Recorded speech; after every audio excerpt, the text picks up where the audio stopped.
Alright, welcome back everybody. I'm sitting here with a legendary pigeon man, an icon of the color scheme and spinner scheme, that the most iconic person I've ever met involved in pigeons. And his name is Mr. Joe Pellettieri, sitting right here in front of us right now. How you doing, Joe? Fine, fine. Good to see you, my man. How's everything been? Good. Listen, you know, the world has no clue on, how positively you've affected roller pigeons and the color scheme of rollers, during the course of your life. And I want you to share that with the public and just share a little bit with us right now. How did it all start for you, Joe? How old were you? I'm 90. I'll be 90 next month, this coming August. You'll be 90 this coming August. And you started off with birds. How old were you then? I was 12. 12 years old, Joe? Yeah. So we talking 78 years? Well, close to that, yeah. 78 years of pigeon. Wow. I wrote an article. I don't know if I am. well, there's an article in here on page 68 that tells you how I got started. It is really? And the name of this magazine for the public to know is called what? Pigeon, Pedigree Pigeons. Pedigree Pigeons. Here's the article. It gives you all the history you want to know. Pedigree Pigeons. How to Enjoy the Hunt for 77 years by Joe Pellettieri. How about that, gentlemen? How about that? How about that, ladies and gentlemen? Oh, wow. Joe, I didn't know you were already so iconic, but I did know. Because I remember when I was 7 years old, and until this day, I was 7 years old, and I was 7 years old 55 years ago. Okay. You've been around quite a while then. Did I do the math right? Let's see, subtract 7. No, 52 years ago, I was 7 years old. So you're 59 now. I'm 59 now, do the math. 52 years ago, I was 7 years old, I was with some teenage kids, and we were peeking over that fence right there. And you came outside and ran us the hell off. But I saw something that stuck with me for the rest of my life. Some of the most beautiful colored birds I've ever seen in my life to this day. And it's just an honor to know you personally, and have had an opportunity to have some of your bloodline flow through mine. And I have to say that you've given me some of the most fantastic colors, along with the spin, that I think I've ever had, that I've ever seen. Certainly that I've ever seen. Certainly that I've ever had. So I'm so grateful and so appreciative to you for just being who you've been. Joe, my hat goes off to you. Oh, thank you. Tell us more about how it became one of your most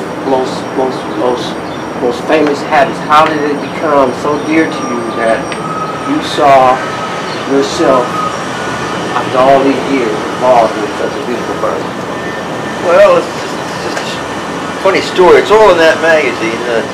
I was coming home from grammar school one day with a chum of mine, and they lived down around the corner here.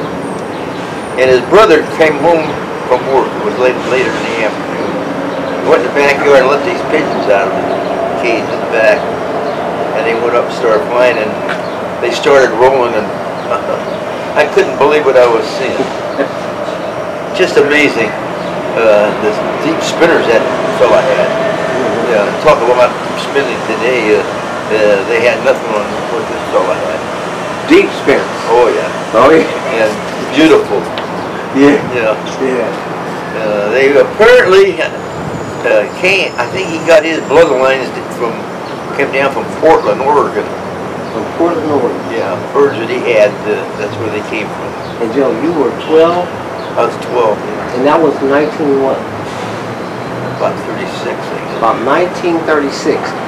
William H. Pigeon was documented as having a bird brought over from Europe just in 1929. I think that was the first part of any documentation of the bird, because the birds are not native to the United States, of the roller pigeon being introduced to the United States. Who was this? William Pinson. William Pinson? Yeah. I don't know when he first sent some birds over. I thought it was after World War II. What year did you say it was? 1929. That's what it says in the print in the Roller Digest. 1967 edition of Roller Digest when he makes that statement inside of it. 1929, huh? 1929. That's possible, but I was only 5 years old then. I thought it was after World War II that he started sending birds over here. So I could be wrong. Yeah. Tell me something. What was it that inspired you to put so much color into the skin? Well, a friend of mine and myself love beautiful pigeons, and that's what we bred for. Now this guy, I think you told me about him once before. What's his name? Walter Faria. Walt Faria. Faria. Walt Faria. Okay. Walt Faria. Okay. And he lived where, Joe? On 82nd Avenue after the war. He was here after World War II. But he had him, and when he was a kid, he had him down on 29th Avenue, 23rd Avenue. Just below the railroad tracks. That's where his family lived. That's when I got to know him. He was a couple of years older than I was, but he was a roller pigeon man then. We hear a lot about Walt even to this day. I mean, the people right here in this part of California, all the old pigeon guys that I know now, know of Walt. They do? Yes. We know of Walt. Me, Lance, and a few others that's been in the bird business for over 50 years. We know, I've been raising since I was 5. So I've been raising for 52 years. Yeah. 52 years. I have nothing on you. You've been raising for 7 years. Since 1936. Right. I started in 1960. Yeah. So Walt, there was a lot of kids in those days that raised rollers in this area. In fact, practically every few blocks there was a roller breeder, young kid, you know, had pigeons in the backyard. I remember those days too. Those days are gone now. There's very few roller breeders anymore. Yeah, those days are gone. There aren't hardly any, you know, roller breeders anymore. Well, part of that, I think, is the kids grew up and got other interests, but a lot of it was the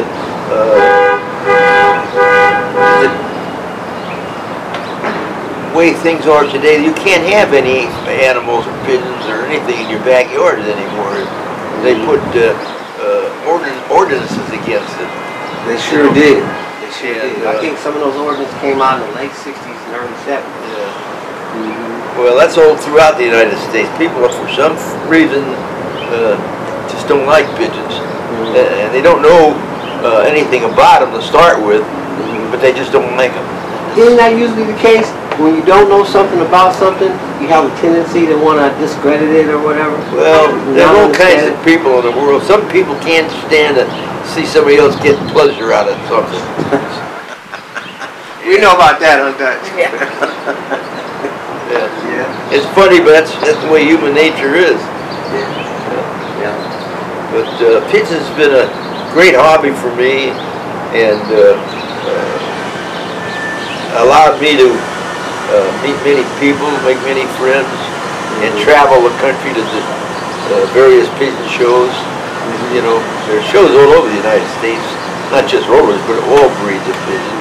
Right. In fact, this year, the NPA, which is the National Pigeon Association, they're having their annual show in Ontario, California, and they may get as many as 10,000 birds in the show. Wow. Which will make it the largest pigeon show in this country. I heard about that show. Yeah, I've already got my plane reservation, well, not the plane, but the hotel reservations, and we got, somebody's going to get our friend of mine's son actually going to get our tickets for the airlines. Oh, so great. we're all square. We got our hotel reservations, like I say, and so we're all set. If nothing happens to change it, we're going. That's fabulous. I go down to the LA, not in the last couple of years because of my impediment of my legs, but other than that, we go down there every year to what's called a pageant of pigeons put on by the Los Angeles Pigeon Club, which is 5,000, 6,000 birds of all descriptions, you know. So it's a wonderful hobby for a kid because it teaches them responsibility, you know, take care of the birds, make sure they're fed and watered and all that. And it's the fun of being with friends that also have the same feelings towards the birds and get the have the same enjoyment, you know. And it brings those people together and it keeps them away from other things. That's so true, Joe. I was going to comment on that. You know, it's been a grounding effect for me. You know, when I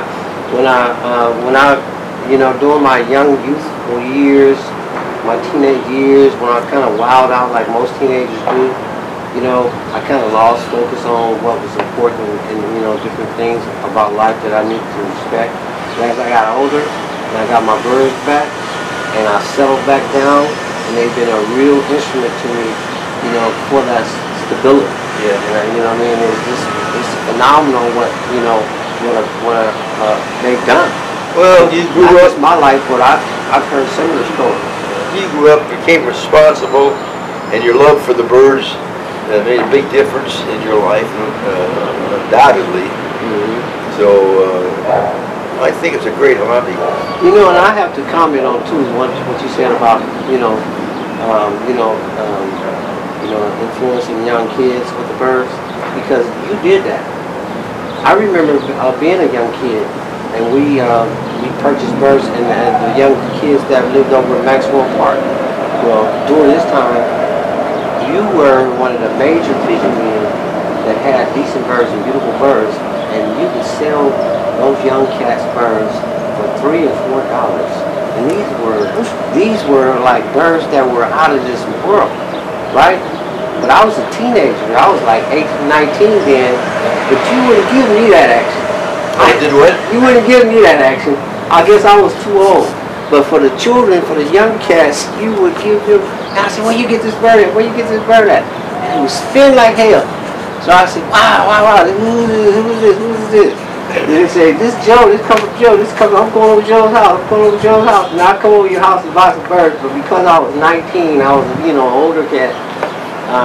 Well, I help a lot of little kids get started. You weren't in a hurry to help me out. Well, I had a lot of problem with kids stealing my birds. I know you did, and that's how, that's why I got a 6-foot fence around here. I had to get 2 dogs. Right. I had to put in a burglar alarm system. Right. You know, because that was plagued. Right. In fact, at one time, there was a police stakeout right there under the porch. Well, that just goes to show you the value. The birds were so unusually good. I mean, you know. Well, what they didn't realize, they steal all my birds, then I'm out of business, and there won't be any more. There won't be. That's true. That's true. Because nobody that I know of, Brett. And Walt, my friend out there in 86th, 2nd Avenue, had the same problem. Right.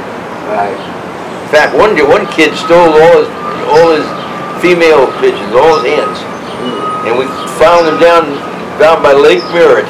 About a month later, we played detectives. What we did, we went from house to house, from place to place. When we see birds flying, we asked the kids, and we got one lead after another. And finally, we wound up down there behind a car agency called Dominique Cadillac, and that's where the kid lived. I know that place. It's right across from Westlake School. Yeah. I know where that place is. Well, the kid lived in there. Wow. And Walt and I walked in the backyard. Here was all his birds, and when they seen us, they hit the wire. They had no water. They were starving to death, and they had no water. They were dying of thirst. So we got the hose and stuck it through the wire, and there was some bath pans laying there, and we filled them up with water. and you should have seen the bird dive in there to get the water. It was just horrible. We got the police came, and Walt told him he's taking his birds home, and he said, "Oh, you can't do that." He says, "Reverends." He says, "Those are my business, and I'm taking them home." He says, "You see that one? This band number is 2742, and that was 1948. That was 272." And the police checked the band numbers, and that's what they read. And so the police said, "Yeah, there you were. Take them home." Yeah, well, that was good. That was good. So there were about 30 birds. Yeah, that was good. Terrible. You know, why they took the birds and then they neglected them. They let them starve and die. Well, you know, it don't make sense. No, it didn't make sense. It doesn't make sense. And, you know, and like, they were beautiful birds, you know. Beautiful birds. I got an idea of just. They were bronzes, gold wings, yellows, and you got reds. Famous for bronzes, gold wings, yellows, and high velocity, high gloss reds. Yeah, well, Walt was the guy that started it all out. After World War II, when I came home, there was only a couple of birds in my loft, which was on top of the garage at that time. And so I had to get started again. And I got some from Walt. That's how, and that's the ones I had up until a year ago when I disposed of them all because I can't take care of them anymore. And that's unfortunate, though. It was just such a beautiful bird. And talking about how beautiful they were, to this day, in my head, I have a vision of a bird that will not leave me that I saw here in your cave. And it was a black with a pink beak with the goldenest wings I've ever seen. And he had white tips. He was beautiful combination. Bird was it? You don't even yours. Oh, one of mine? Yes, you don't even get cream on black. You don't even get that. I've only seen 2 birds cream on black in my life. No, I don't think it was black. I think it was probably either a deep bronze or a dark blue checker. Smoke or something like that. Yeah. It wasn't black because I didn't have any spread blacks at that time. Well, I couldn't see him up close because I couldn't get no closer than the gate. Yeah. But he was. You was in my cage? In your Where cage. were you at? Peeking over the fence? I was standing way back.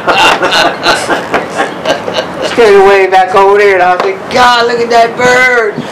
I couldn't. Wow! But you know, I want you to know. Let me see that, man. I want you to know that I have, from the birds I purchased from you 2 years ago, I have some bronze wings now, some gold wings now off of that hen that I bought from you, and that cock I bought from you. I have some laces off of them. They've thrown me some. Well, see, you got the opal factor if you got laces. I got the opal factor. Yeah. I gave you some birds one time too after you bought them. You did. What happened to them? I tried to fly them, and they were doing well. And the hawks started killing them off. They started killing them off, and I couldn't save them, so I put one of them down, and I bred it. Right? I see, I can't let the hawk eat all of them.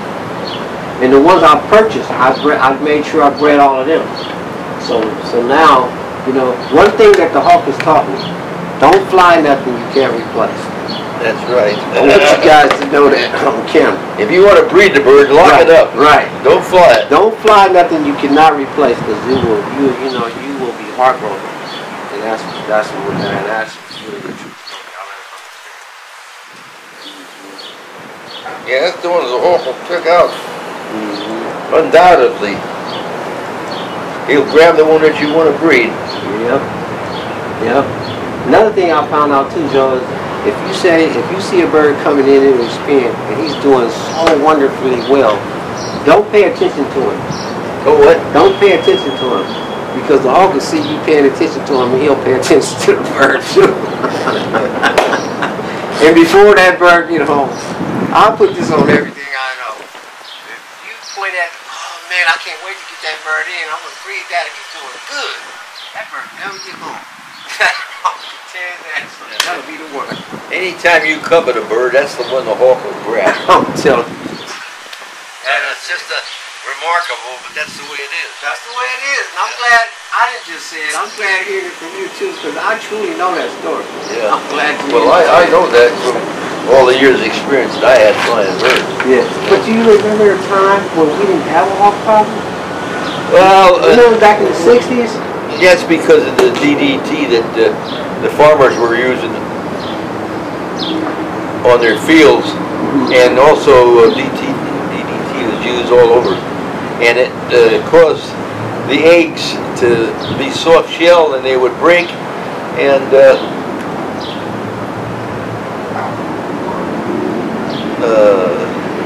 you wouldn't get any youngsters. But the hawks, hawks were getting that DDT too, and their eggs were breaking, and so the hawks weren't raising any youngsters, so there was no problem around here. I can remember when I was a kid, there was only a hawk here. The old man that had that apartment house, he flew rolls off the top of that apartment house. He had 2 kits, 50 birds each. And one of the hawks, he said it was a goshawk, which I don't know if it was or not, but there weren't many hawks around in those days. Wasn't many at all. I've never even seen one but a red tail. That was about the only one which was not a problem all the years I flew. See, I flew from 1965 to like 1973. And then I flew again from 1974 to 1983. I didn't really have a problem with it at all. Well, you're in a bad area now because you're up in the... Oh, I'm in a bad area now. Yeah. You're up there in the hills where the hawks are breeding and living in those trees up there. Yes. I don't know, you probably have, I don't know if you got any peregrines. I get peregrines. I get red tails. I get troopers. Troopers are a lot around, yeah. I get sharp shins. I get crosses. I even got an eagle for Yeah, but they don't go after the birds, do they? No, he was really just too big, but he scared the hell out of everybody. I mean, he came over the top of the hill, and he looked like a damn sheet of plywood. Because he's so long, you know? He's like a big ass sheet of plywood because he laid himself out. I said, what the hell was that? Huh? Oh yeah, we get owls too.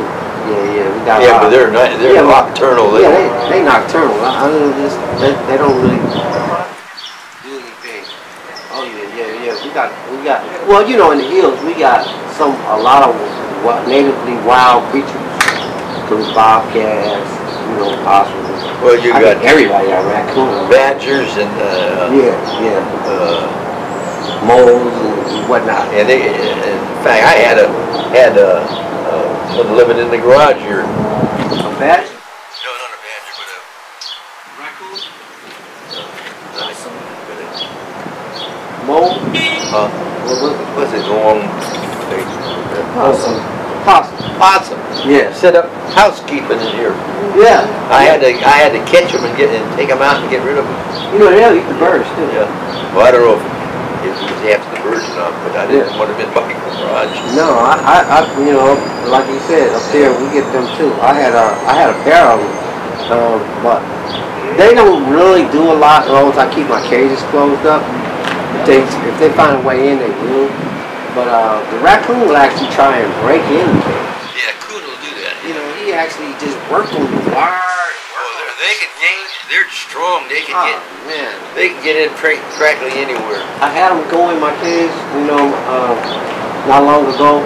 Got me for like about 4 stock birds. And it was awful because... Well, cats are another problem. Yeah. You get any feral cats up in your area? Yeah, I got a couple of feral cats up there.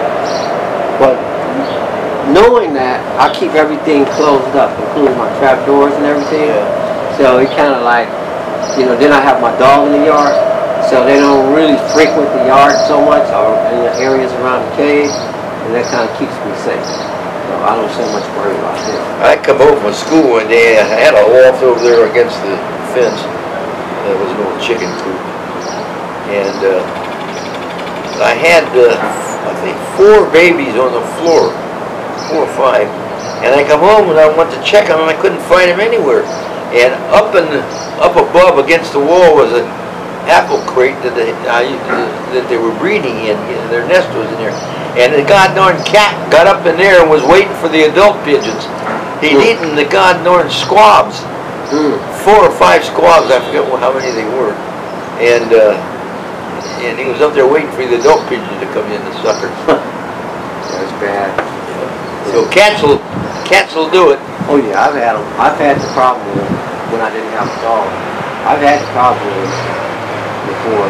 They used to go on me and tear me up, you know. But that was when I was young and inexperienced. So I lock all my trap doors now. Oh yeah, you should do that. I make sure everything is, you know, sealed up before I go to bed every night. That's one of the things I do is make sure I go out there. If they catch me slipping, I blame it on me. Because my wife loves cats. And she's got like 5 or 6 cats. But they don't really be a problem. Well, if you let the cats, when they're babies, be around the birds, they get used to them, they won't bother them.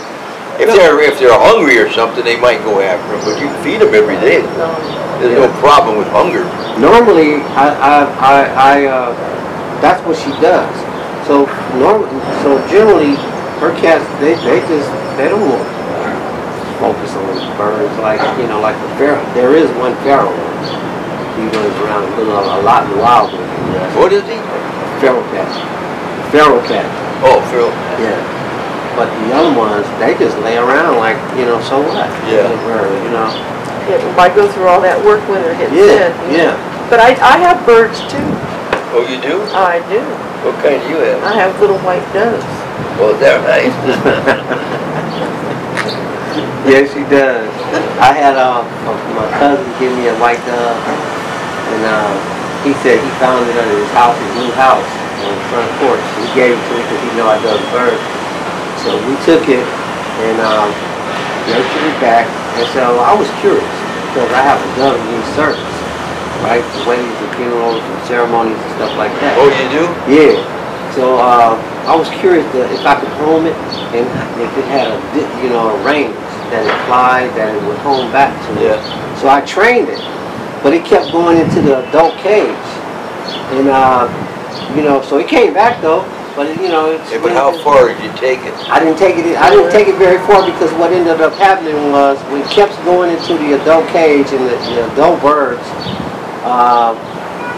were too aggressive. And they beat it up because they didn't. So they hurt the bird so bad that I took him out and I didn't want to do it. I didn't want to deal with him no more. So my wife took him over. So we ended up with getting her a mate. Yeah. We got her a mate, and man, they've been producing. She was telling me we got to take the cage and separate them because she don't want no more babies. We got like 8 babies already in like 6 months. So it's been wild, but it's been a blessing too, just being able, to. Well, you're fortunate your wife likes birds. That's what I just was gonna say. It's been a blessing to have a woman that has a passion for animals such as I. Yeah, absolutely. Yeah, it's really been a blessing. Yeah. And I like you too. Well, how many other that helps. how many other fellows in this area do you know with birds? Any around here? I know there was one downtown Oakland for a while. Nowhere close to where it used to be, but there are a few scattered here and there. Just a few. There's one guy in Oakland, down in Weston, that I know of. His name is Joe. There was 3, but the other 2 guys. You know their names? Yeah, Joe. Joe what? His name is Joe. I don't even know Joe's last name. His name is Joe too, Joe. And then the other one's name was Fred. And the other one's name was But you don't know their last names, though. Fred's last name is Owens. Owens? Yeah. But all these guys, they came along late. Yeah. They're not as old as me. Yeah. Well, Joe is. The other Joe he's as old as I am, maybe a couple of years older than I am. Yeah. But he wasn't a real big fancier. He always only had a few birds. See, like you had lots of birds. And you were well known. Well, I raise 100 birds a year. And that's what I do too. I breed at least 200 birds a year. Oh, that many? Easy. How many pair do you put together? I put together about 30 pair. Oh. 35 pair. I put 20 pair together. Incidentally, there was a black kid, not kid anymore, he rang the doorbell the other day. He got a goatee about that long, gray. and it told me his name was James, and he used to come here as a kid for birds, but I didn't recognize him. It's been so long, you know, and when they're kids, they change so much when they get growing up. Right, right. So, but he was looking for pigeons. I don't know where he lived. We didn't get into that. He's about my age? No, he'd be younger than you. I'd say he's in his 40s. I don't know. I know of James Suggs, but he has a secure loft. He's over in like on 56 on that side of Oakland, 56th Street. Oh, North Oakland. Right, over near Indianville. Yeah. What's his name? James Suggs. James Suggs. He's got a nice little bunch of birds. And then there's a guy named Arthur York. Yeah, but James, that's the only James I know. James Suggs. Yeah. Like I said, nowhere like it used to be, but there are a few guys around, and the few guys around are really not clubbing. They just race for their own. Well, you don't belong to any organization, do you? No, I am the organization. I am ZLS. I am the. Well, I'm a what you call an OSA, outside associate. You don't belong. You heard of the National Birmingham Road? I've heard. And you don't belong to that. No, but I tell you what. NPA, that's what you ban your birds, right? NPA. I do now, yeah. But back then, did you burn your birds in? We had our own band called the CRC. The CRC, Joe? You know, that's what I started my line with. Yeah, well, that's California Roller Club. That's right. I started that club. Wow! We used to meet here once a month in the basement. Is that right? Yeah. The CRC was famous. I know. Those birds were, look, I'll tell you right now, my whole line, this ZLS stuff started with NPAs, CRCs, and some ghetto fabulous birds. I call them ghetto fabulous because they were hella good birds and they come out of the city of Richmond. That's how I started. Well, it could have been our bloodlines too. It very well could have been. Yeah, because our bloodlines have got all over. Man. I'm telling you, but the CRC, I had a CRC black ball head in 1972, and I took it was clean as a whistle, beautiful body, nice head, nice bright yellow eyes, white tips, solid white tail with a glow, with a high cross black. Beautiful bird. I took him and put him to a dun hen out of Richmond. I got a little bird I call the black Coon. He had a flag tail. He did about 150. I mean, as a baby, he just went, yeah. Just come through the kit just like that. Yeah. I said, okay, I got it. So I took him, and he was really one of the foundation birds to this whole thing, this ZLS thing. This thing, this me. Zoclock style. Yeah. What was that other bird? Was it a CRC banded bird? CRC.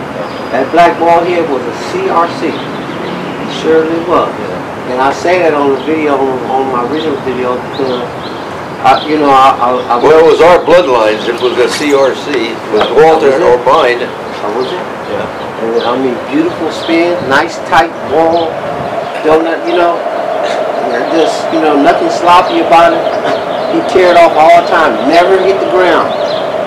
That's what a lot of guys don't understand. They think all deep birds will hit the ground and roll down and kill themselves. That's not true. That's not true. Tell them that's not true, Joe. Well, I don't know if they eventually will roll down. Walt used to say that he thought they'd all roll down eventually.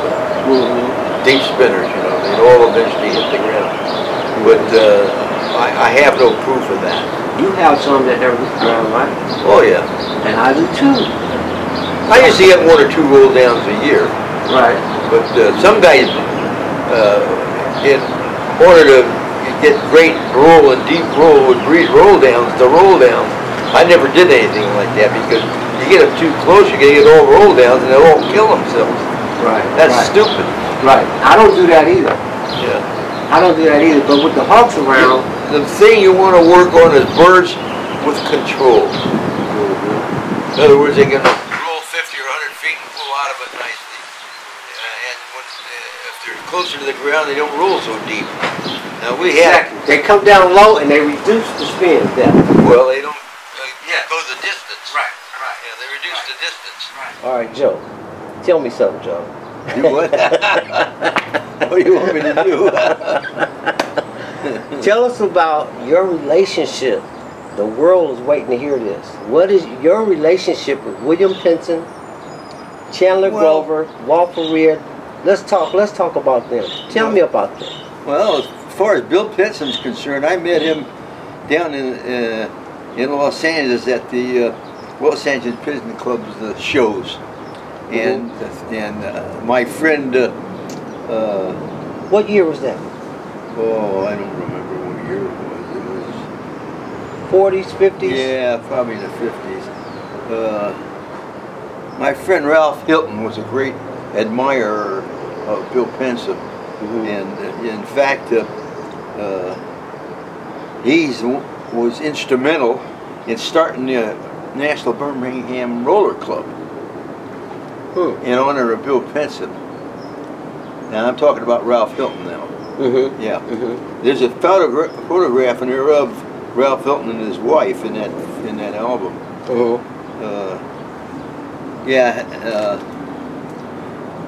Bill Pinson was world known, you know. Right. Of course, he's an Englishman born in and around that black country. Right. And the reason they call it the black country, it was a coal mining area, and the dust from the coal settled off all over the place, on the buildings, on the ground, and that's why they call it the black country. Black Hills country. Yeah. Yep. I remember and that's that. the reason. That's the reason for it. But yeah, Bill was the instigator of developing the deepest and most sustained role in his birds. The deepest and most sustained role in his birds. Yeah. You hear that, America? Because Joe, I hear a lot of people talk, and sometimes I just want to shut them off. I just heard a guy the other day I was on the phone with one of and they wow, so much controversy around the fact that Bill Pinson had short birds. He you know, and all this, and that's totally ridiculous. Well, some of them were. I know Bill, the birds that Ralph Hilton got from Pinson, he got the shorter ones, and he liked those short cobby birds. The Pinson's birds, some of them were long, but we're not talking just in stature. We're talking in terms of the air. We're talking the air. We're talking. Oh, you're not talking about the size of the birds? Right. We're talking in the air. Oh, when you say long, you're talking about deep rolling? Deep, right. Oh, well, yeah, they had deep rolling, no question about that. No question about that. Yeah, well, he wasn't. One of the fellows that had deep rolling, another one was Bob Evans. He was a big backer of the Pinson Roller Club. In fact, he was one of those fellows that instigated the birds, and he lived over in San Mateo, California. And you knew all these people personally, Joe. Yeah, I was over at. You were behind the scenes, man. Well, I happened to be in the area at the right time, I guess. Anyhow, yeah, this fellow at San Mateo, Bob Evans, I was there one day when he must have put up 200 birds in the air, and man, I never seen a display in my life like that. They were rolling all over the place. Down through the trees, some of them bounced. It was really something. San Mateo. Yeah. Right across the water from where we are right now, That's Bay right. Area. Yeah. Yeah. And there was another fellow that lived over there, Bob Jones, that had terrific rollers too, but they were all Pinson birds. And each breeder sees their birds a little different, so they breed them different, and the results are a little bit different, you know. Right. Yeah, but they roll, and good flying too. You can get good flying out of those birds. Yeah. Many of them would fly for hours. Yeah. Yeah. Of course, today all they want is 20 minutes of flying and it's all over with. But I can remember laying in the backyard on an army cot watching my birds fly for hours. Yeah. You know. Yeah. Yeah. And there's nothing like that. Nothing like that anymore. No, you don't have that anymore. So that's that kit flying stuff, and I don't care for that. Yeah. I don't particularly. I like to see a kit of birds up there going around in the figure eight. They don't always do that, you know. Right. But when they break, it's just beautiful. Yes. You know. Yes. And yeah. you don't see that in this 20-minute fly, you know, that they have today. But that's all right. That's what they like. You know, I have no objection to it. Yeah, that's how I feel too, Joe. I had to, you know, allow myself not to get caught in controversy, you know, because if you really think about it, all it takes for a bird to be a good bird is for somebody to love it. That's it. If you love that bird, then that's a good bird to you. According to what I may prefer, it might be a different story. I prefer deep birds with control. Sometimes I don't get them always with control.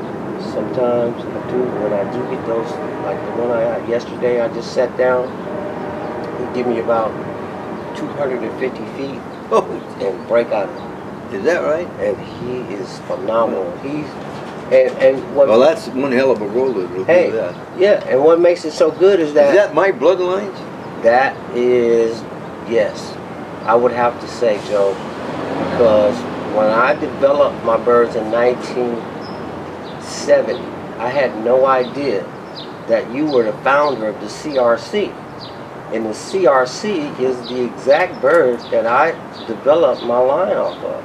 It was the CRC, it was an NPA, and it was some ghetto fabulous birds out of the city of Richmond. And I call them ghetto fabulous because they didn't even have a band on them.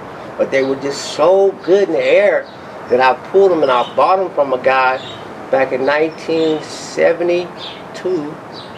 I think I purchased them and I what was his name? Do you remember? Cecil. The guy told me the other day that his name was Cecil.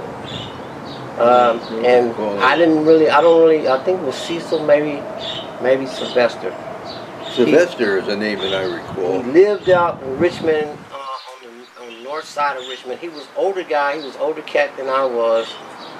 He was heavy set, light skinned guy, and he had deep birds. Well, you know, in this Bay Area, many of the birds were related, whether you knew it or not. Because they were sold from here to there, and there was a lot of stealing going on. Yeah, it was. You know, back in the day, it was a lot. Joe, I could never keep a cage of birds. They stole my birds. I don't care. I can't even count the times. Yeah. Well, that's what happened. And so they'd come here and steal some of mine, and then they would get spread around, and other guys would get them, and they would breed them, but they didn't know the background of those birds. Didn't know the background. And that's how they got spread around. So many of these birds in this area here were related, and you didn't know it. Right. Yes. You could tell by looking at some of the birds if they had the properties that my birds had. I would suggest that they had my bloodlines in them. Well, I would have to definitely say that when I started my line off with a CRC black ball head high gloss swings, knowing what you look for, I'm sure that was probably one of your birds. Yeah. He had short legs, he had a nice round head, he had a clean ball head, not a speck on him, and his eyes were light orange. Yeah. Well, those birds are all probably related. Like you take Walt Faria, Don Hall, Bill Crawford, and let's see, Dick Schofield, and a few other fellows around in this area. Gene, what the heck was his name? Vega, something like that. And then there was Larry Alt in Richmond. He had our birds, and he got robbed a few times. So I know those birds got scattered around, you know. Yeah. And Yeah. Because I tell you. but there were many Pinson in this area too. Yeah. Pinson breeders. Yes. Strictly Pinson breeders. Yeah. You know, had Pinson birds, but our birds originally they were. This strain of birds here were started after World War II by Walt Faria. He got a few. There was a fellow named. Well, I lived up on Guido Street here in Oakland, and he had Pinsons. And Walt purchased a couple of 3 birds from him after the war, and along with what we had. And I don't know where our birds came from before the war. I think they came from the East Coast.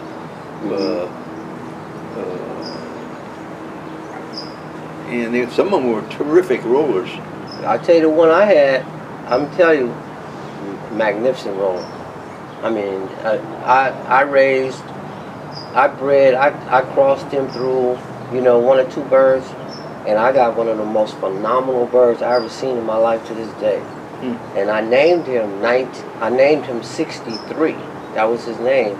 And the reason I named him 63 because I hadn't seen a bird that resembled him since 1963. Right? And I developed this bird in 1979. And his name, and I named him 63, right, in 1979 because of, and I'll tell you, he's directly off of that CRC, right? He was the grandson to that CRC I'm talking about. And well, that CRC was our bloodlines. Yes. And this bird would come, this bird would spin, Joe, my hands up. This bird would spin about, oh, I say close to about 500 feet. And break. And turn around and spiral back dot and do about 500 feet and come about 150 feet from the ground and break and go back up, spiral back up and do that shit. I don't like to say that word on it. He would do that time and time and time again for at least 35, 40 minutes. And then he would just come down, fly around, wouldn't turn a flip, and land on the roof.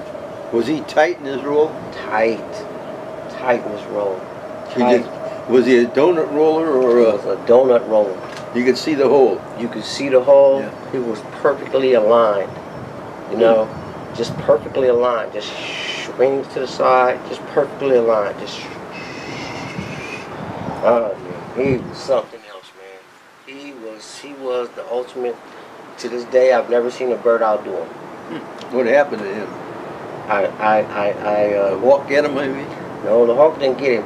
I ended up giving him to a friend of mine. I was going through some marital problems at the time, and I gave my whole loft to a close friend of mine. One of these guys named, his name is Joe too. He reminds me of you too. His name is Joe too. What was his last name? His name is Joe Blake. He reminds me of you. And he lived right over here on Cole Street, right over here in Maxwell Park. I gave him my entire loft because I was going through some marital problems and I was leaving town, and my wife, my wife at the time was living in Los Angeles, and I was back and forth in and out of town, and I couldn't take care of the birds properly, so I wanted somebody that I could trust or I could believe in to take care of them. And so he did. And they ended up stealing the birds from him. Pigeon thieves in Oakland. There was a big pigeon thief in Oakland, everybody knows, but I ain't gonna mention no names because we don't take. Well, there was a lot of kids that were in the pigeons, and they were, and some of them, of course, had sticky fingers. Yeah. But one thing you don't have to worry about, Joe, I never stole a bird from you, ever. I wasn't a big pigeon thief at all. But after my cage got hit so many times, one guy stole my birds and I followed him home, right? And I was only 9 years old.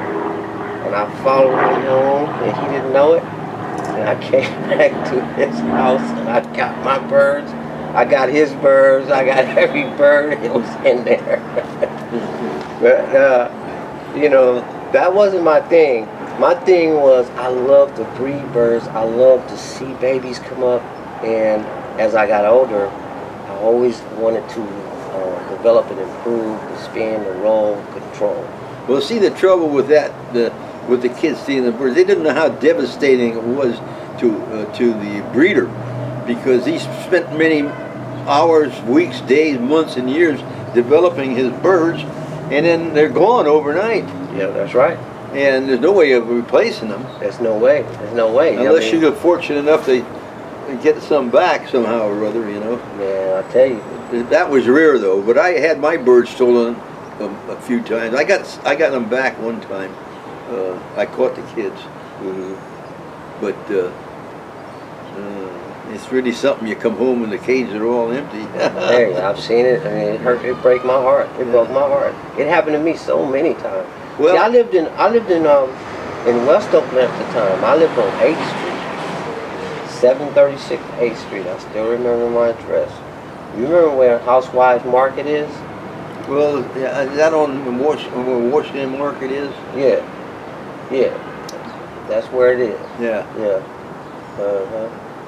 Yeah. Well, there was a kid down there that's got in our birds up here, and he lived down there by the shredded wheat building. You know that big Yeah. building there. Carnation Creamery was in it. Carnation. Yeah. And shredded wheat is still down there. We caught him. He was living with his, I think it was his grandparents' house down here in West Oakland. And we found him and got our birds back. That's you, Joe. Yeah, that's me when I was younger. Wow, Joe, look at you, you handsome young man, man.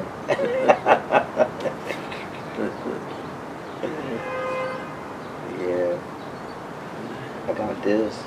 Well, see, those were bronzes. Yeah. And the diluted bronze is what we call the gold wings. Like this one here. It's yellow. Yeah. See, when you dilute bronze, you get yellow. I got you. Just like if you dilute red, say recessive red, and you get a nice, clean, recessive yellow pigeon. There may be a picture of one in here. Wow, that's a beautiful gold wing right there, Yeah, Joe. that's a semi-gold wing here. I got that. Huh? I got that too. Yeah, yeah. Yeah. Well, if you got my bloodlines, you're going to get it. Yeah, I got it. Yeah. I got this, and I got some, I don't know how, but I got some off your blood too, and I crossed them. I crossed them, right? So that I could keep this going. It's beautiful. With these independent That's this loft right behind you. Oh, okay. That's for individual breeding. Okay. That way you know who the parents of the birds are. Did you ever, how would you feel about that individual breeding stuff? And I think it's great. This is Ralph Hilton and his wife. That's Ralph Hilton? Yeah. He was a big roller man, huh? No, he was a guy that was instrumental in getting the National Birmingham Roller Club going. He's a great friend of Pinson's. And friends, him and Pinson went on. I wonder if they can see this. What's his name again, Joe? Ralph Hilton. Ralph Hilton and his wife. He was one of the founders of the NBA, and he was a great friend of William Pinson. Wow. He spent many hours getting that thing going. Probably hundreds of hours. You'd be surprised. I was down there at his home one year when he was doing this, and half the time he was on the telephone talking to people about getting this NBRC going. Yeah. The NBRC or the NPA? NBRCA. Okay. National Birmingham Roller Club. The National Birmingham Roller Club. Yeah. The NBA. NPA.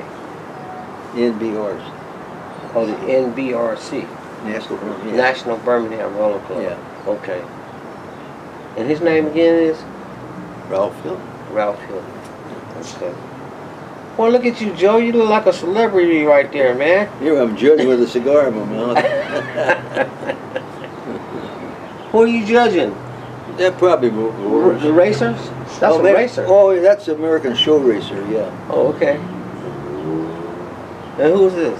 Well, let's see now. You up in the red? Oh, these are American show racer breeders. Okay. There's one or two guys in here that were had rollers when they were kids. This fella had rollers when he's a grandfather now. I know too. Lives out in Alamo. Yeah. Yeah, he worked for the PG&E for years. Got a nice pension. Beautiful home out there. Just built a new loft. Is that right? Racing law? No, he don't race. These are the national, the ASRA, American Show Racer. He's strictly a showbird. Okay. Yeah, it was developed on the East Coast from racing homers. Now they're strictly a showbird. Okay. Like this one. Yeah. Here's one I raised that won the championship. Yeah. Weird looking bird, but Oh, it's a nice pigeon. are they really fast? They're fast in the air. They got a lot of speed. No, they don't race them. No, but they'll race. But they're the way they're bred today, and the way the shape of the body and everything is. They're broader chested, and they don't have the speed to win a race. They'll still have the homing instinct. Yeah. This fellow's name was Leon Babbitt. He was a American Racing Union executive. You know, I have a friend of mine who does racing only. He said he won $40,000 from a race. Well, you know, some of those races you can win up to $1 million in I it. know. You know, I've heard about it. But, you know, talking about Alamo, you know, John up there in Alamo that's got the feed shop? Yeah, he's a big racing man. Yeah, he's a big racing man. He showed me some of his racers, and they cost $3,000–$4,000 a piece. Oh, that's nothing. One sold here the other a while back for, what the heck was it? $250,000 or $500,000? What? For one bird? Some one Oriental racer? guy in China Wow. bought it. Yeah.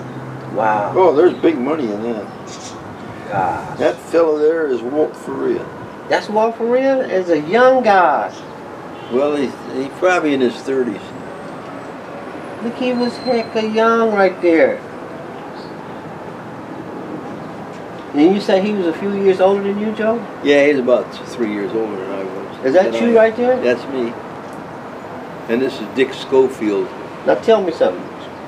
What was he doing to look? He was older than you, but he looks younger. He's got on this high boy flower shirt back in the day. What was he doing, Joe? He's got his hairstyle. I don't know. Walt Faria, look at him. A young man, right there. He was the man, huh? He lived out there on 82nd Avenue. Okay. Close to MacArthur. In fact, he's very close to Castlemont High School. You know where that's at? I do. Yeah. Yeah, I do, and I remember some beautiful birds over that way too. Well, they were probably all his. Wow. Because he got raided many times. Yes, he must have, because there was guys out there in East Oakland at that time, Yeah. back in the days, boy. That's Paul, huh? I never would have guessed it. So what are you doing here, Joe? You judging? Yeah, probably judging. Judging Those are show racers. These are all show racer people here. Okay. This is That's a really huge car. What is that, a pigeon farm? this gal lived in Fresno.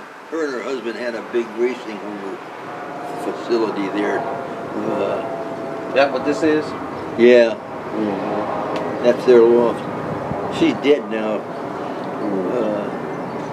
Her husband died, and then she remarried, and she married a millionaire. Well, It is a pigeon man also in racing homers. Mhm. He's big time. In fact, he owns about 100 restaurants. Happy Co. Wow. What's the name of it? Happy Co. Happy Co. Yeah. That's the name of his law. That's the name of his pigeon loft? Yeah. That's wild. I can't think of the name of his restaurants, but they're all over. So when were you judging these white fantail, featherfoot. I raised the Indian fantails at one time. You did? Yeah, I got them from a fellow that brought them back from practical extinction down in L.A. His name was Harvey Gatlin, and I got 3 pair from him one time. I kept a pair, gave a pair to Walt Faria and a pair to Gene Machado, and that's basically how they got started up here in the Bay Area from those birds. I remember, I loved them. I had some. Yeah, they're nice pigeons. They were nice. They were nice. I mean, you know, they're beautiful. My mom used to love them too. They used to dance around, you know. I remember that so well. And, you know, just lately, I've had one, because I used to use them, Joe, to train my rollers, my babies. You know, droppers? Right, to make them come down and stuff like that. Yeah. And then the hawks start hitting them, hitting the fantails. Well, I used to let them out here, you know. The suckers, one day I couldn't see them anywhere. They were flying with the darn rollers. Yeah. I couldn't believe it. I had one to do the same thing. Yeah. They fly with their tail straight down. I was under the impression that they were not acrobatic flyers, but they are. And you know, if you fly them just like any other bird, they will go. And I've seen mine. Well, they don't stay up there long, but they will go up. Yeah. The same with I used to let my show racers out. In fact, I had the show racers in that loft there, and I used to train them and let them out. And they were out one day, and I put my kit of rollers up. So the rollers went on up there 1,000 feet or whatever it is, putting her out of sight. And I look around and I can't see the show racers anymore. What the heck? And I looked up and they're flying with the rollers. Yeah. Yeah, I couldn't believe it. Yeah. Yeah. Yeah, I got those white racing homers, and they on an average they fly a lot lower than the rollers, but they can go if they want to. Yeah, they'll go up high, but racing homers have a different wing action than the roller. The roller has more of a butterfly action. A racing homer is more of a thrusting. Right. Yeah. So they're for long distance, getting home fast, and, you know, and that's how they're bred. Yeah. So they're built different than a roller, you know, and that makes a difference. If they're flying, wing action's a little bit different. Tell us about. There's a lot of controversy going on around how you feed a bird. How you feed them? Yeah. How do you feed the roller to get the maximum roll out of the I don't roll? believe any of that stuff. That's all crap to you? And Joe, you know what? It's crap to me too. I had a guy on the phone the other night talking about Australian peas and this and that and that and that. And I said, wait a minute, hold on. I didn't say anything to him, but I was just thinking it. Animals, just like we are, right? We're animals. If we have a balanced diet, right? That's right. That's all a bird needs, a good balanced diet and clean fresh water and a good facility to live in, you know, a good pigeon coop. So, and they're healthy. That's all that's needed.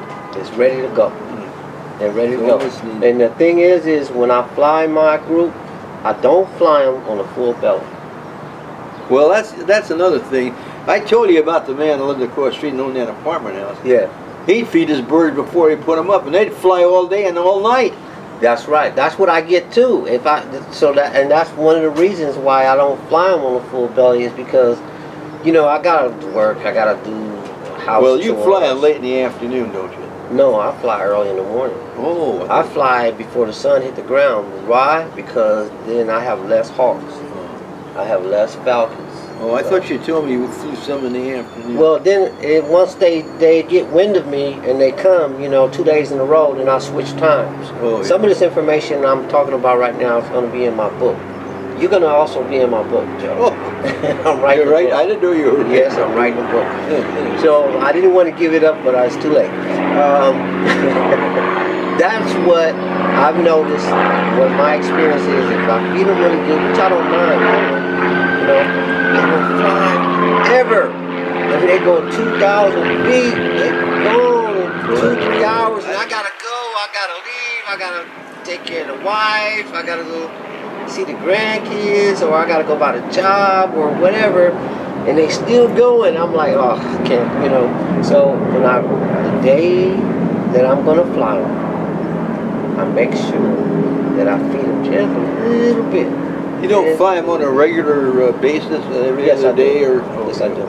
I do. I fly them every other day. I fly my my group of males on this day, and my group of females on the next day. Yeah, well, that's like the old man Henry used to do. I told you about him. He owned that apartment house. Right. And he had two lofts on top, one for hens, one for cocks. Right. And there were 50 birds in each loft. Right. And he, depending on what day it was, and determine what kit would go up. And he rotated from day to day. Yeah. But he'd open the loft up, and the birds would come out on that roof, and he'd throw some feed out for them, put bath water out them. They'd eat, drink, take a bath, and lay around in that roof for a while, and about an hour or so later, after they've bathed and everything, he'd put them up. And that would maybe be 2, 3 o'clock in the afternoon. Mm-hmm. I'd come home from school, and I'd look up, and there they were, 50 birds. You could cover them with a dime. Yeah, that high. Oh, they were up. Well, not that, but they were grouped that close. Right. Their kit was just a tight kit. And they were spinning. Huh? They were spinning. Well, they'd break every once in a while. You know, they were figure. Some of them, sometimes they would figure 8. Mm-hmm. Other times they just go around. But and about my dinner time here was 6 o'clock. I'd have my dinner, and then I'd go out in the summertime. I'm talking about. Mm-hmm. And the birds would be up. I'd go over and see Mr. Henry, and we'd go up on the roof and sit there, and the sun would set, and it would be 8 or 9 o'clock, and we'd be up on that roof, and there the birds were, still up in the sky, pinpointed. Wow. And he'd say to me, Joe, you see them up there? I'd say, yes, Mr. Henry. How many are they? And I'd have to count them. And I could count them. You could count them? Yeah, because I wait till they break a little bit, see, in groups. Right. And then there were 5 in this group, 10 in that group, and I could count them that way. Yeah. I used to try that too. Yeah. Yeah. So I would tell him, well, Mr. Henry, there's 50 up there. They're all there. He was a great guy, that old man Henry. Well, tell us this, Joe. Huh? How did you get your best production from your spinners? What did you do? Well, I select for many, not necessarily for roll. I figure the roll is there in the family of birds. The roll is there, and you can enhance it by breeding close rollers together, deep rollers, or you can lessen the rolling by going to birds that have a propensity to roll less. If you want birds that are bombing all over the place, well, you can do that too. Yeah. But I would select for head shape, color, body shape, stance, a lot of things, and length. I didn't like them too long. Right. And all those little things that I would breed for. Right. Now, I wouldn't necessarily zero in on performance, because I wasn't in any competition with anybody, and of course I like to see birds that spun and roll deep, but I had that in the first place. That was already and I didn't cross out from other breeds. My birds were the same family for 60 years. So you can enhance it, or you can make it diminish it. Yes. Yes. And that's what I did. I bred for what I liked. If I liked the looks of a bird, I would breed from it. But you already had the spin. That spin was there. So you didn't have to be concerned about that. Yeah. You were more concerned about the appearance, the look, the stance. That's right. The head shape, eye color, different things like that. Because you get too much performance in the birds, and and that factor is too close in the bloodlines First thing you know, your bird's going to be killing themselves. They'll all be bouncing off the ground, rolling down. You don't want that. You want to watch your birds fly and maybe drop 20 or 30 or 50 or 100 feet, whatever you prefer, and fine. Yeah. But you want them to break out of that roll and get back into the kit. You don't want them to come down, hit the ground, and break their neck. No, I don't want them to do that. But I do like them. I do like them going deep. Yeah, I do too. I always did. It's sort of a thrill. It is a thrill. That's right. I enjoyed that. It is a thrill, Joe. But I didn't like to pick up a dead bird off the ground. No, I hated that too. It takes my heart out. Yeah. Yep, it does. Because they were too deep. Yeah. Yeah. It takes my heart. And what I've noticed is, my experience has been, is that sometimes I'll breed, because I breed for deep, but I breed also to maintain control. And sometimes my younger birds, right, knowing that they're really truly not roll downs, but because they're young, they don't have the depth perception or the air savviness that they need at that stage of their development. And then I'll work with that bird. Either I'll hold him back, feed him, build his muscles up, or, you know, different things, different methods and different strategies I use to try and get this bird established. You know, and if I can, like this one I just locked up yesterday, he was hitting the roof, he was doing a few things that was undesirable. But I worked with him, I built him up, I set him down for a while, I got him muscle, I gave him some age, I helped him back out, I acclimated him back to the air, and man, that bird yesterday, Joe, that bird must have did about, like I said, about 4 or 5 telephone poles, broke out clean. Nice ball, straight ball roll, got back up, did it again, did it again, did it again, did it again. Came down, he must have been maybe 100 feet from the ground, cashed out, he didn't do nothing, didn't turn a flip, came around, zeroed in, landed on the roof, and came on in with no problem. That is what I consider an excellent sport. Yeah, he's a champion. Yes, yes. Tell me something now. Do you have any trouble getting your birds in after the fly? The young ones. The young. Well, yeah, I understand. All young ones are that way. Yeah, but the young ones. I'm talking about, say, a bird that's anywhere from 10, 12 months old on. No. Because I'm feed controlling, and I'm using sound with the feed and the little shaker, right? So once I come to the yard, they'll fly out and land on my shoulder, land on my head, walk with me, and you know, different things like that. And so yeah, but the younger birds, they're more resistant, they're more cocky, they wanna, you know, they don't quite know the story. Well, if you control your feed, you can call them out of the sky. I've done it. I've done it. Yeah, I do that. I do. You know, and you know what?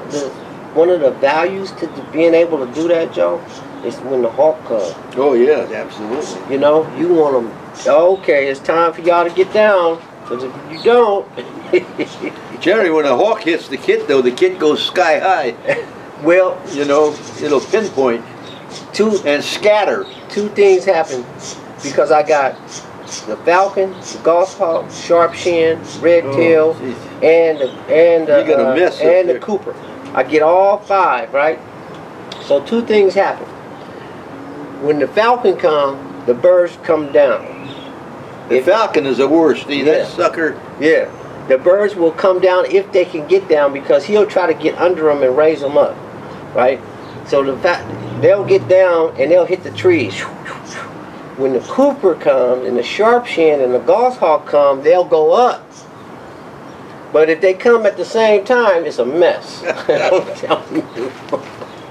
I've had birds hit the trees from the falcons and the coopers go in the trees to try to get them out and they go back up and the falcon coming back down on them and they just like end up on the driveway running under cars. It's crazy. Do you have a problem with losing a lot of birds with the hawks? Do they get? Well, yeah.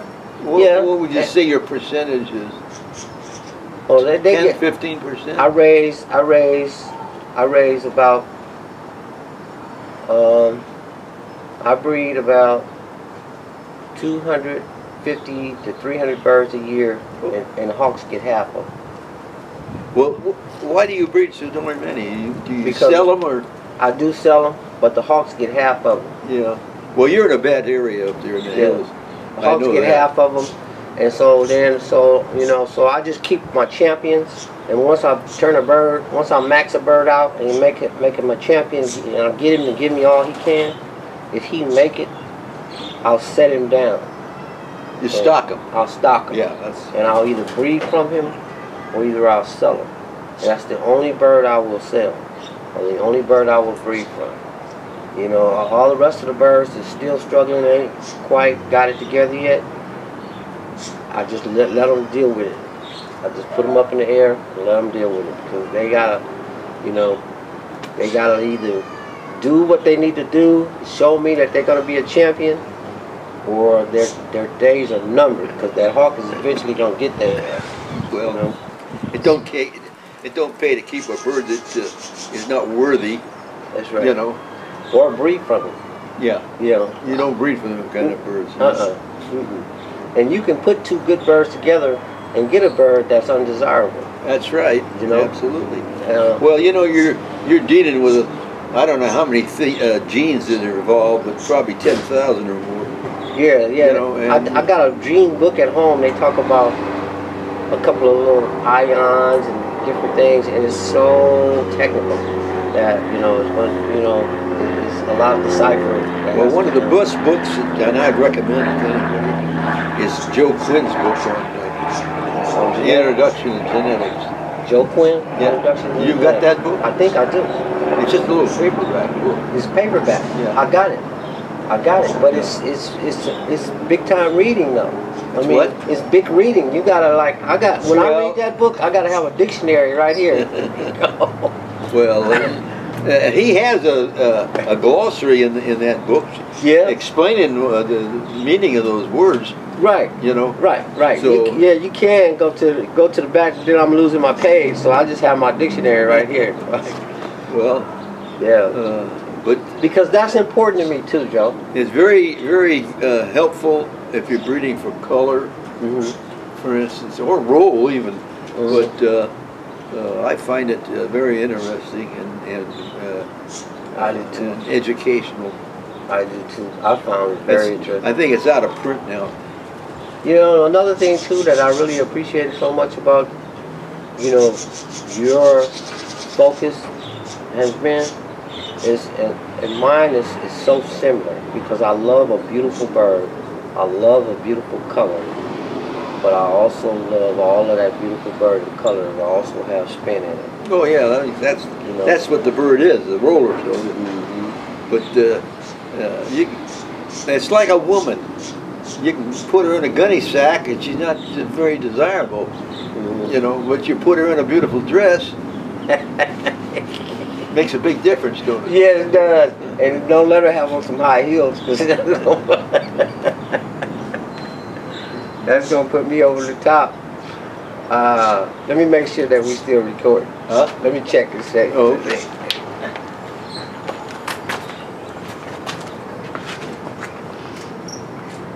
Yep, we are still recording. It is? Yeah. Okay, you know what I wanted to ask you? A couple of people saw the interview, and a couple of people just, and I'm trying to remember everything they said. I should have wrote it down. But there was a couple of questions that were brought to me that people wanted to know from me, and I'm trying to think.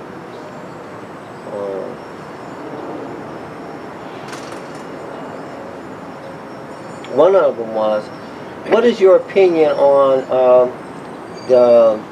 some of the pigeon clubs that are trying to get them birds to roll 2 times a minute and fly 100 feet from the ground? Well, I wouldn't even attempt to do something like that.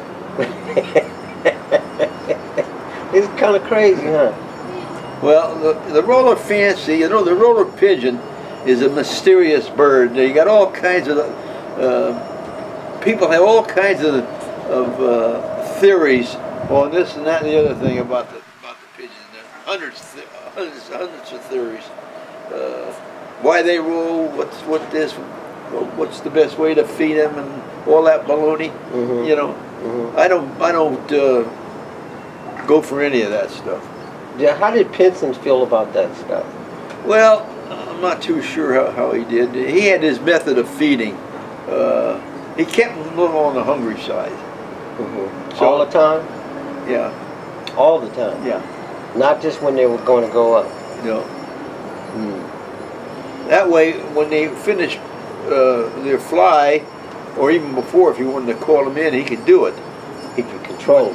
It was about control. It's like a lot of guys will rattle a feed can. Like me. When the birds are up on the roof and he wants to get them into the loft, right. They'll rattle that feed can. Well, if the bird's hungry, he's going to come because he knows he's going to get some feed. Right.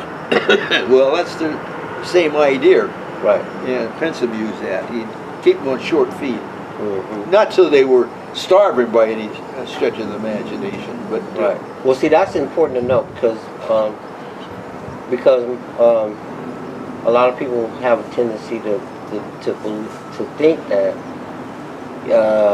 you know, how a bird is going to develop perfectly well without being fed properly is just like a human being. If we don't eat right, then we're not going to be right. Well, if you're not in condition, or if you in your younger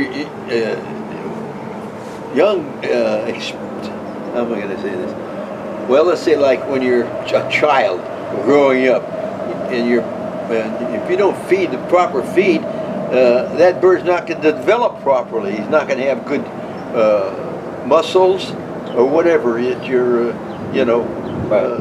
Right. So that's one of the main things that you want. So your baby birds. You don't ever want to starve them to get them to do something. Right. But keeping them on short feed is okay. Keeping them on short feed is okay for control, but you do want to make sure that they eat properly at some point, so that they can develop in their muscles and everything, and they can grow. Well, I would say for the first month or so, after they hatch out, you know, that's when their body is developing. You know, they should have all the best of everything then. Right. You know, but any good balanced feed is okay. There's nothing wrong with it. Even I think one of the things that people worry about today is the protein. But I raise birds and they're all healthy and good and strong and everything on 14% protein. You don't need 16 or 18, even more. Some people even go higher than that. But I wouldn't worry about it. Just buy a good balanced pigeon feed that you can buy in the store. You know, I don't know where you get your feed at, but there's one manufacturer down the valley here that Winter's Cup feed is what he calls his feed. He can get 14 to 16% protein from him. Right. And like everything else, the price is skyrocketed. When I was a kid, you could buy 100 pounds for $2. Today, for 50 pounds, it costs almost $28. Yeah, it's about 28, 30 bucks for 50 pounds. Yeah. Yeah. Where do you get yours? I go out to shoot, I just went out there today too. Elsa Brandy feed. Oh. Yeah, Elsa Brandy feed. I get 80 pounds. But how much? 80 pound sacks. So 80 pound sacks? I get 80 pound sacks because I save probably $5. I didn't know they bagged it that heavy. Yeah, they bag it that heavy. So I think that Elsa Brandy, I think I know one of the guys that works there. He's a pigeon guy, and I'm not sure. He lives on High Street here, or he did. Well, I don't know if this is his wife or his daughter. Yeah, I got the number. Oh, I can give it to you. But the woman is running it now. Oh. She could be his daughter, but she's younger than I am. No, I don't think it's the same. Yeah. Or maybe they sold out. I don't know. But you can get it. You can buy it in Alamo, where you know. Yeah. Oh yeah, I used to buy it from John when I lived in San Ramon. Well, you can get it right here in San Leandro. And San Leandro. At Mike's. At Mike's. I go to San Leandro. That's where I've been buying mine. I go there and get my wild bird feed and my Milo. Because what I do is, and I'm going to save this for the book. I do a little something with the Milo and the wild bird feed. The wild bird seed, you can use it as a treat. Yes. Like hemp. Right. You know, marijuana seed. Right. They love that. They love that. Yeah. And you can buy that too, but I don't know where you can get it around here. You can get it in Sassoon. Oh, you can buy all the hemp you want in Sassoon. I go out there sometime too. Sassoon. George's. Oh, George's? Right. I used to buy my feed there. Yeah. But it costs you 10 or 15 bucks just, no, it costs more than that. It costs you 20 bucks to drive out there. To drive out there. Yeah, and then you got to pay. Because $5 a gallon of gas. Yeah. And I don't know how many miles you get to the gallon, but yeah, it costs you more than what you think you save. Right. You don't save anything going to George's, but you just have a good experience because he's got good fresh food. Not only that, he's got everything you want in that He's store. got everything you want in that store. Yep. Yeah. I used to go out there. He's a pretty good guy. Yeah, I like him. Yeah. So, but I think just a good balanced diet is fine. What about Walt? What did Walt have any special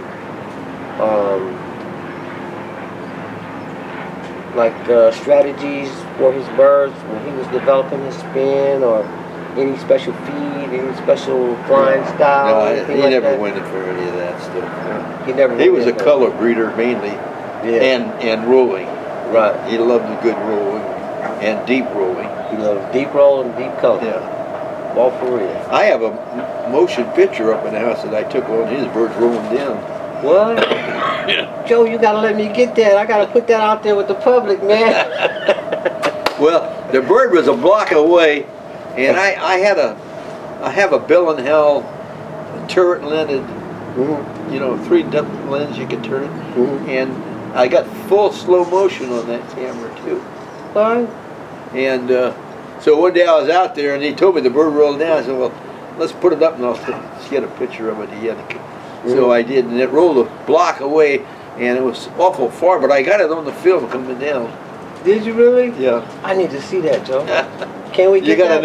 You got a 8mm projector? No, that's gonna be the problem, huh? Yeah. They don't make those anymore, huh? I got a brand new one in the house. You know what we could do is if you show it, I could film it with this camera. Yeah. But it's not a good photograph. The bird is so far away. That's all right. We get what we can get. We have to get what we can get these days. You know what I mean? But that's phenomenal. Yeah, that's phenomenal. Well, I'll tell you something. This has been a great hobby for me. I've met many nice people and made a lot of friends of different pigeon people. In later years, I met all kinds of breeders of other breeds, you know, through the shows, like the show you're going to go. Right. Yeah. I know most of those people down there in that LA area now. You gonna tell them I'm coming, Joe? Huh? You tell them I'm coming. You tell them the gentleman that interviewed you should be down there, and I want him to roll out the red carpet for me. Well, don't look for too much in the roller business down there, because they don't show rollers like they once did. They used to have 400 or 500 rollers in a good show. Now you're lucky if you get 20. Yeah. That's all right. Because they're all into this BRC, what do they call those flies? Kit flies, competition. Competition flies, yeah. Right. They're all into that now, and they don't show their birds anymore. Not like it was in those days when Pinson was still alive and active, and all the Pinson clubs all over the United States were Pinson clubs, you know. Yeah. And back then they were focusing on not the mainly the roll. Mainly the roll. Yeah. The focus was mainly the roll. Yeah. And any particular depth? Or no, only they didn't want to breed roll downs. But they liked the bird to go 50 to 100 feet. 50 to 100 feet. Yeah, maybe.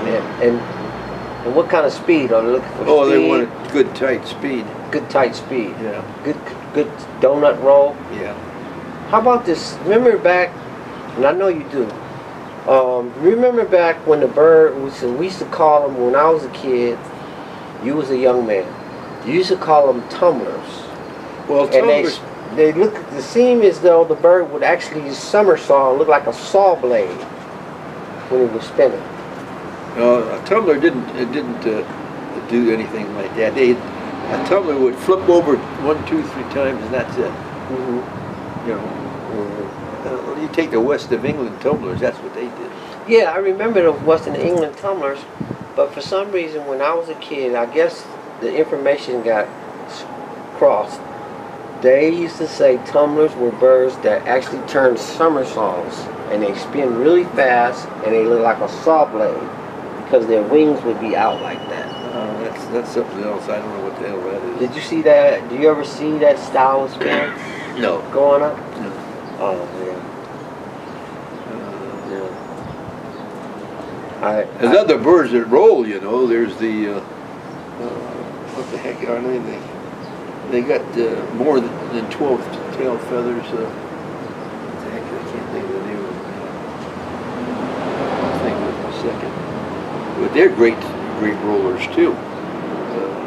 But they're not good flyers or kidders like the Birmingham is. The Birmingham's a good kidder, and they roll in uniform.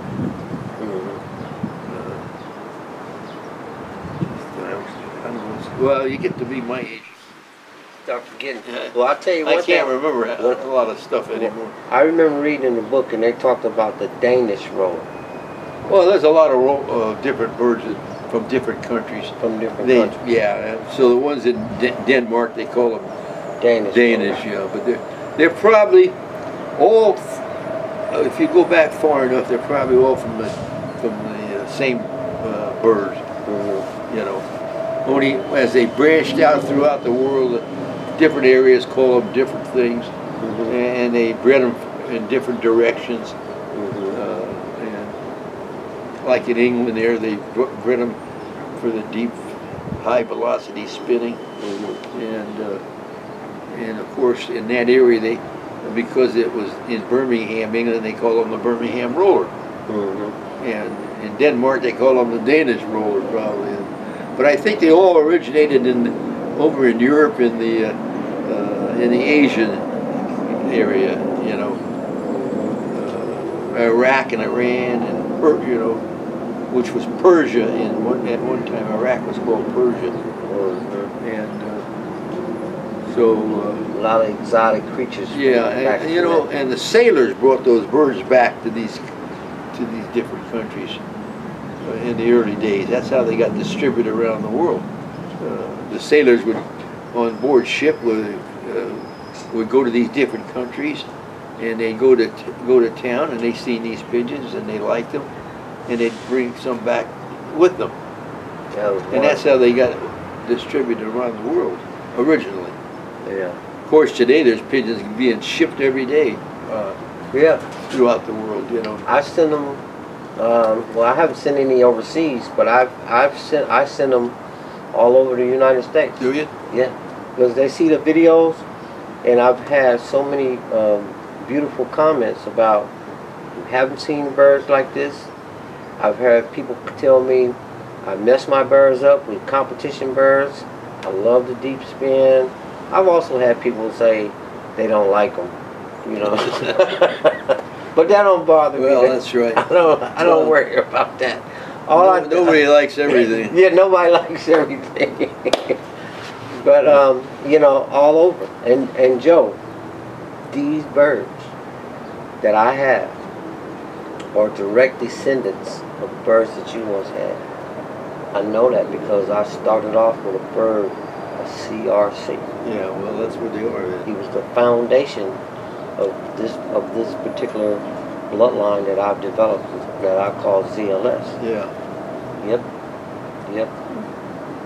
Well, like I say, basically, I think they all go back to that area of Europe or Asia, I should say. And like I say, the sailors when they were visiting these different countries, fell in love with it, and they brought some back with them. And that's how it got started. And there you go. Yeah.